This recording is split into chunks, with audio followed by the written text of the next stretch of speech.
laisse mon enfant de 2 ans et demi devant Choupi le matin et je me sens coupable. Comment faire? Le problème, dès qu'on donne des conseils, c'est qu'on risque de culpabiliser les gens qui ne les suivent pas. D'ailleurs, moi-même, lorsque je vois manger 6 fruits et légumes par jour, je me sens coupable quand j'entends dire qu'il faudrait que je fasse 9000 pas par jour. Alors là, pour moi, c'est tragique parce que j'en suis très loin. Mais il faut bien comprendre que ces conseils sont généraux, hein, voilà, ils donnent des indications, et que ce qui est important, c'est de veiller à limiter le temps d'écran, hein, limiter le temps d'écran, mais aussi nommer à l'enfant les temps d'écran. Hein. L'apprentissage de l'autorégulation, ça ne se fait pas simplement en disant à l'enfant, là tu as le droit, là tu n'as pas le droit. Hein.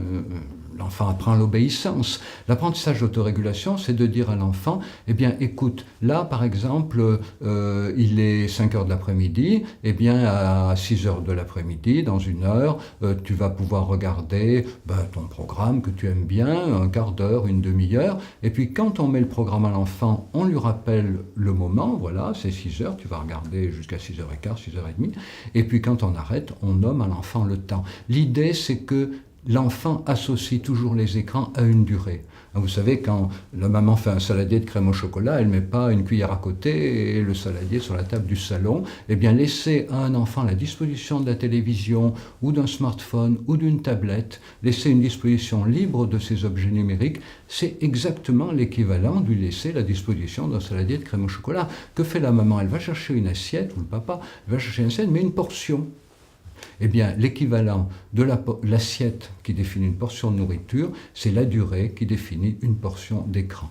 C'est très important que les enfants pensent toujours les écrans en termes de durée, parce que nous savons bien quand nous allumons un écran, nous perdons le sens du temps, et ça s'apprend tout petit, c'est l'autorégulation, c'est être capable devant un écran de se souvenir que le temps passe, de regarder sa montre, de regarder le réveil, de savoir qu'on a autre chose à faire après.